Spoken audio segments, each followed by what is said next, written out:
Right, Honorable Speaker.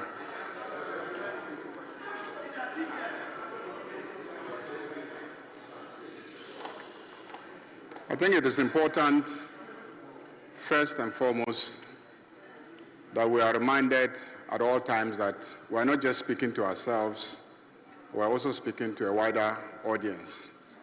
And so I always make it a point, as much as I can, to speak directly to the wider audience by trying to break down things to a very basic level. When you break down things to a very basic level, sometimes people who think they know realize that they actually don't know, and then they will appreciate. Now, the Chief of Staff had issued some directives regarding some recruitments that happened after the NDC came into office. And somebody went to the Supreme Court to try and get the court to intervene and determine that action of the Chief of Staff was unconstitutional, it was wrong, it was a violation of the rights of those individuals. Then the minority leader brought a motion to this House, urging this House to take some decisions regarding the action of the Chief of Staff.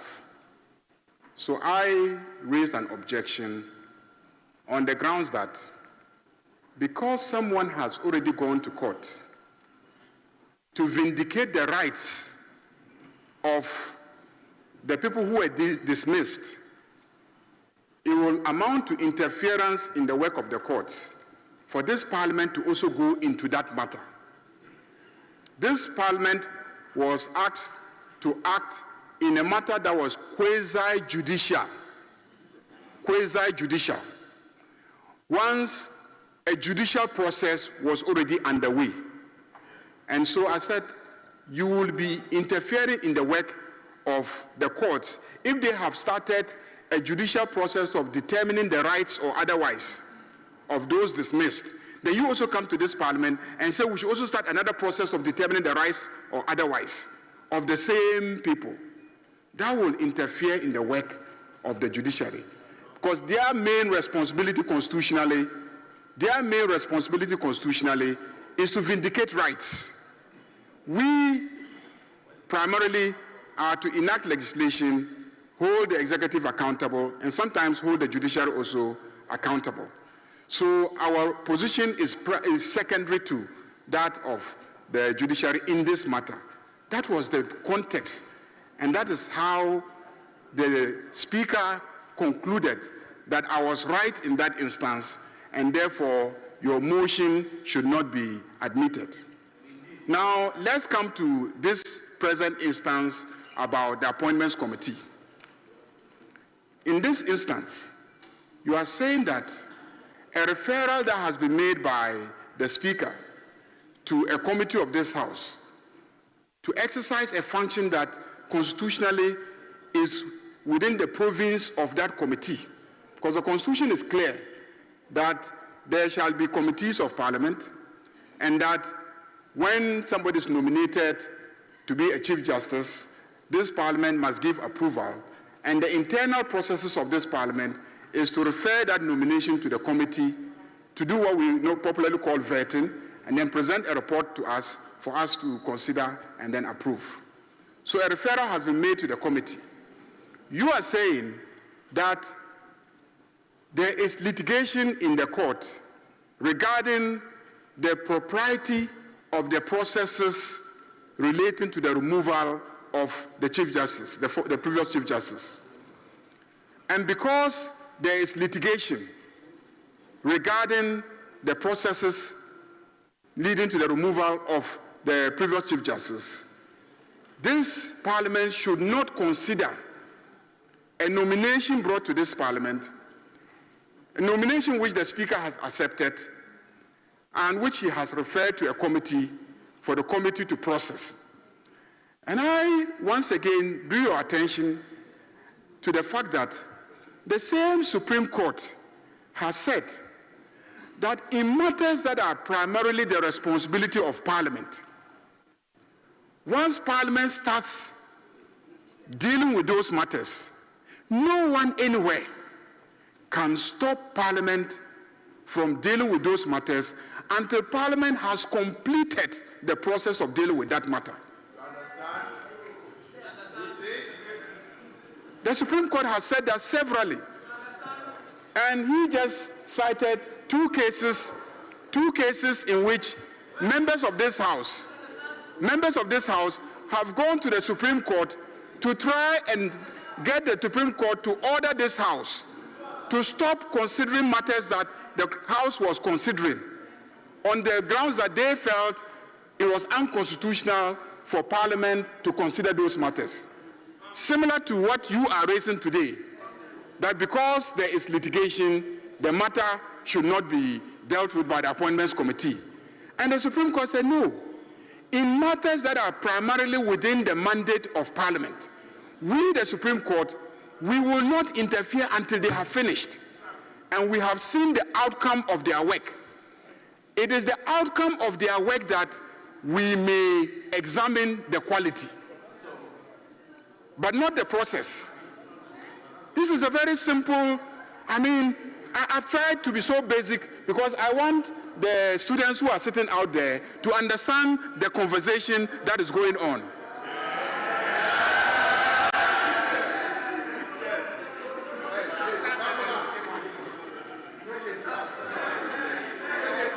So, Honorable Minority Leader,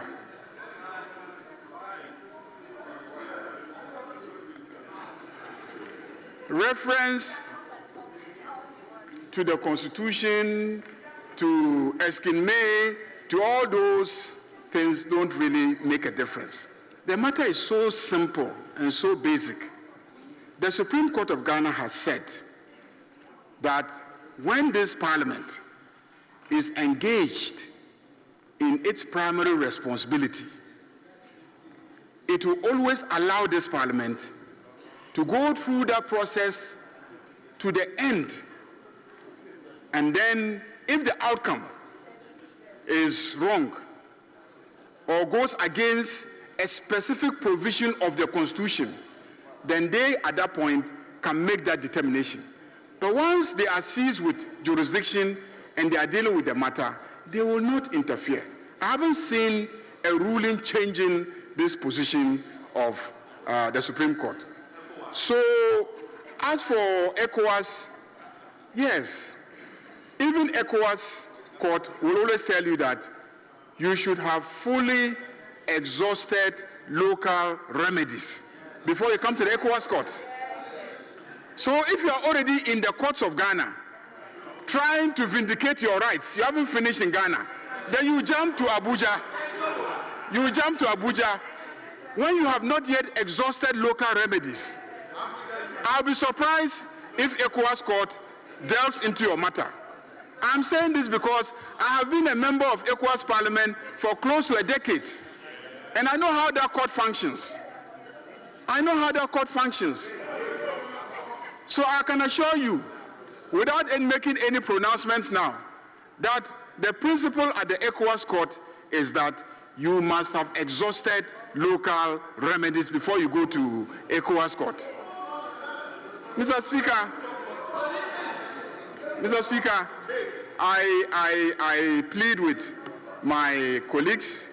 I know that the circumstances surrounding the removal of the former Chief Justice is a matter that especially my brother, the Minority Leader, has fought. He has embarked on street marches. In the process, some policemen even alleged that he became physical against them. I can understand.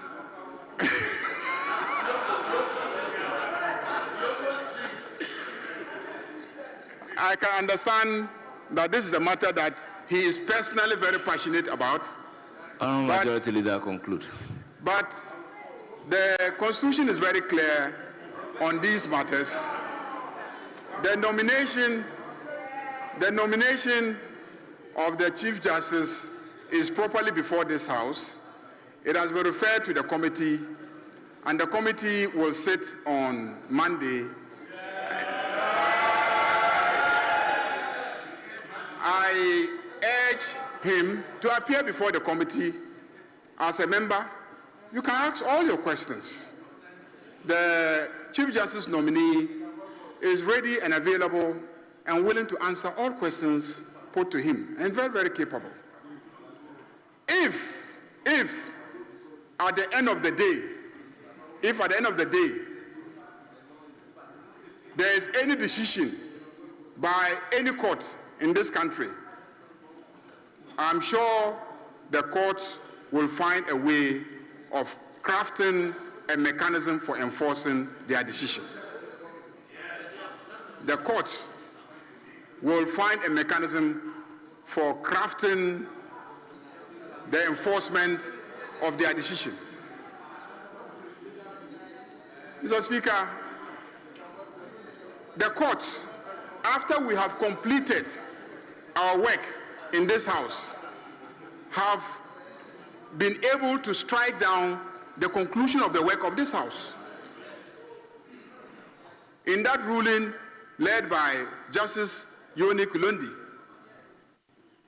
they annulled what we did in this House. So please, allow the system to work. Allow the system to work. So, honorable colleagues, I have presented to you the business statement for next week. The minority leader is a member of the business committee. The minority chief whip is also a member of the business committee. And so this business that we have presented to you is business that we agreed together as the business of the House for next week. And we urge you to approve it so that we can move on. As for the referral to the committee, that was done some time ago. It was not really part of the records of the business statement of this sitting. It wasn't. It is an old referral. What we did is to attach records of the old referrals to remind members that those referrals are still pending before them. But it is not a matter for decision today. The work of these committees are not matters for decision today. It is just to remind members that these assignments are pending before them. So the question of the appointments committee and what they are to do on Monday is not for decision today. It is a matter already referred by the Speaker to them. So if you are going to challenge the decision of the Speaker on that matter, you know the procedure to use. You know the procedure for challenging a decision that has been taken. So the Speaker has already taken a decision referring the nomination to the appointments committee. All we are doing is to remind all committees that businesses are pending before them, that they should endeavor to accomplish those businesses and bring their reports to us for decision. So you cannot get up and, like somebody did in secondary school exams, where the question was, what is a tree? Then he says, oh, a tree has branches. Sometimes birds perch on the trees, and one may ask, what is a bird? And then went on a tangent of explaining and describing a bird because that is what he had prepared for in the exams.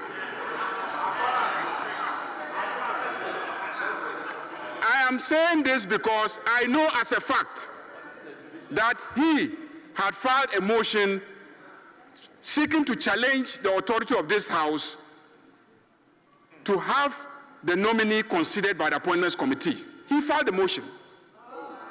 He raised it at conclave. And I reminded him that you cannot stop this parliament from conducting its lawful business. I reminded him. And he told me, listen carefully. Please listen carefully. He told me that he had prepared to argue that motion. And that even if I wanted, he would give me copies of his arguments that he would prefer. That is why I'm saying that he had prepared on an examination about a bed.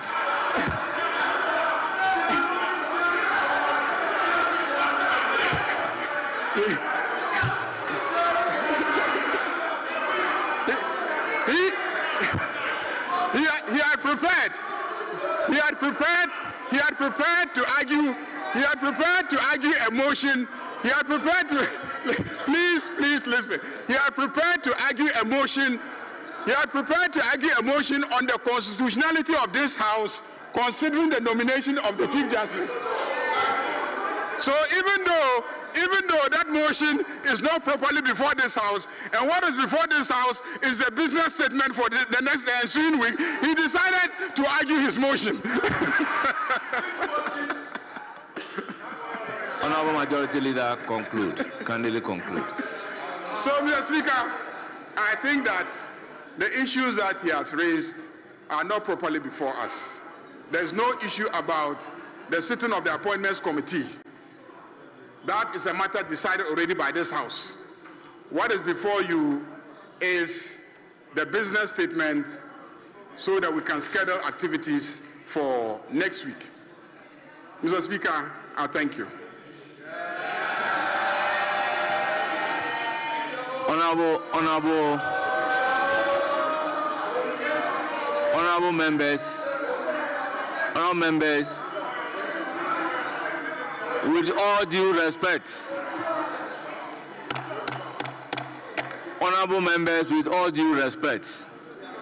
the minority leader in raising the issue indicated that he's not calling on the Speaker to make a ruling. So if there is an issue raised, which the Speaker is not called upon to make a ruling, do we open it up for debate? Honourable members, with all due respect, he came out clearly to state that he's raising the issue, but not calling on me to make a ruling. So we cannot therefore open this for a debate, with all due respect. So, minority leader, I will give you the floor. If you have something to say, then we make progress. But I don't intend to open this up for debate, because I am not being called upon to make a ruling. Our members, procedurally, if minority leader raise an issue and is not calling for a ruling, why do we debate this matter?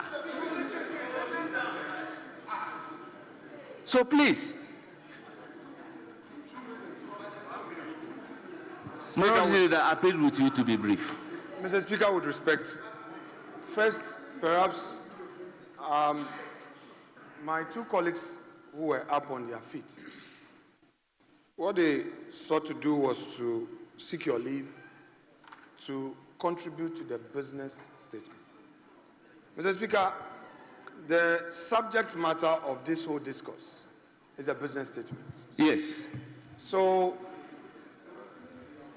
respectfully, I believe that, yes, I would come in to respond to the issues that I disagree with. Mr. Speaker, he made some fundamental points, but the members... Honorable Minority Leader, yes, Mr. Speaker, yes. With all due respect yes. to you, yes. If you intend to respond to what he is saying, before I could open the floor to take comment on the business statement, it will be fair and just that we conclude the issue that you have raised, then I can give them the floor to comment on the business statement. Mr. Speaker, if that... Not... Mr. Speaker, let me finish. Yes, Mr. Majority Speaker, Leader. do Let you me hear give me the Majority right Leader. and then you just, Let me hear Majority before you Leader. come back? Yes, don't worry. Mr. Speaker, we all know the practices of this House. When the business statement is read, we start with comments from backbenchers That is so, I agree. to the seniors, and then we end with the leaders. So no one, unless there's something earth-shattering, no one after the minority leader has commented In on fact, business without statement. cutting you short, I have the privilege of discussing this Yes. with some leaders from the minority side, that it is not always fair and just that we wait and give opportunity for our leaders after the leaders speaking. Then the back will want to have the opportunity to again speak. It is not a good practice.